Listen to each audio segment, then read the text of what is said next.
हटाया जा रहा था। इसी बात से दुनिया भर में रह रही मुस्लिम पॉपुलेशन गुस्से में। अरे भाई क्या इंडिया के ट्रैफिक मुस्लिम है गंदा। लीडर्स भी ब्रिटिशर्स के सामने कुछ मांग रखते हैं, जिसमें पहली मांग थी कि मुस्लिम्स की सेक्रेड प्लेसेस पर खलीफा का कंट्रोल बने रहने दिया जाए, और दूसरी थी टेरिटोरियल अरेंजमेंट्स के बाद खलीफा के पास सफिशिएंट टेरिटरीज रहने दी जाए।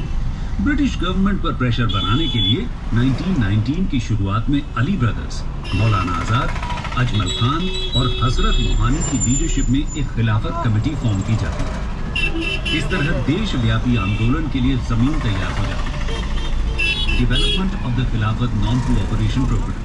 दोस्तों, शुरुआत में तो खिलाफत लीडर्स सिर्फ मीटिंग्स, पिटिशंस और डेपुटेशंस जैसे मेथड्स को ही यूज करते हैं, लेकिन फिर इसमें एक मिलिटेंट ट्रेंड इमर्ज होने लगता है जो एक्टिव एजिटेशन के पक्ष में था। ये लोग गांधी जी को अपने साथ जोड़ने का फैसला लेते हैं, और नवंबर 1919 में गांधी जी को ऑल इंडिया खिलाफत कमेटी का प्रेसिडेंट बना दिया जाता है। गांधी जी खिलाफत इशू पर नॉन कोऑपरेशन प्रोग्राम शुरू करने का सुझाव देते हैं। फिर नवंबर 1919 में ही दिल्ली में ऑल इंडिया खिलाफत कॉन्फ्रेंस में ब्रिटिश ट्रूप्स को बॉयकॉट करने की कॉल दी जाती है।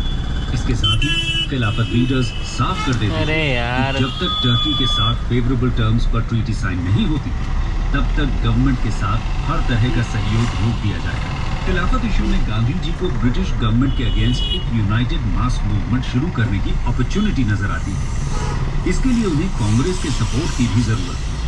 चलिए जानते हैं कि कांग्रेस कैसे इस मूवमेंट के साथ जुड़ती है।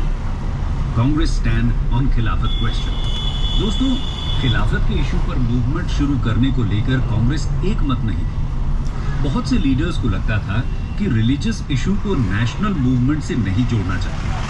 साथ ही कुछ लीडर्स गांधी जी के नॉन कोऑपरेशन मूवमेंट से भी सहमत नहीं थे। उनके मन में और क्या करते भाई, अगर नॉन कोऑपरेशन नहीं करते तो क्या करते? को कन्विंस करने में कामयाब रहते और मूवमेंट के लिए कांग्रेस का अप्रूवल मिल जाता है। इसके लिए सितंबर 1920 में कैलकाटा में कांग्रेस का स्पेशल सेशन ऑर्गेनाइज किया जाता है। देखो भैया, कांग्रेस पंजाब रॉन्ग्स और खिलाफत इशू पर नॉन कोऑपरेशन प्रोग्राम चलाने का अप्रूवल दे देती है।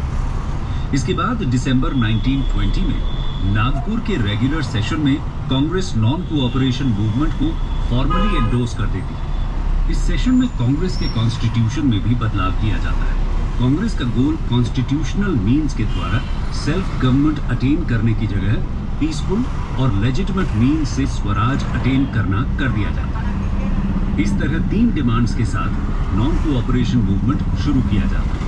पहली डिमांड थी टर्की के साथ फेवरेबल ट्रीटी, दूसरी डिमांड थी पंजाब रॉन्ग्स का रिड्रेसल, और तीसरी डिमांड थी स्वराज की स्थापना। गांधी जी डिक्लेयर करते हैं कि अगर पूरी तरह नॉन कोऑपरेशन प्रोग्राम को फॉलो किया जाएगा तो 1 साल में ही स्वराज मिल जाएगा, और अगर ऐसा नहीं हुआ तो वो सिविल डिसोबीडियंस मूवमेंट शुरू कर देंगे। सही बात। देखते ही देखते नॉन कोऑपरेशन से सिविल डिसोबीडियंस। अरे भाई, तो आइए आंदोलन की स्प्रेड और इस दौरान होने वाली एक्टिविटीज को समझते हैं। लल्लू लाल को spread of the movement and peoples participation.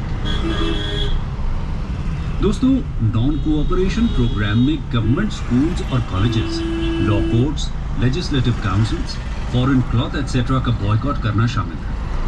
आंदोलन को घर घर तक पहुंचाने के लिए गांधी जी अली ब्रदर्स के साथ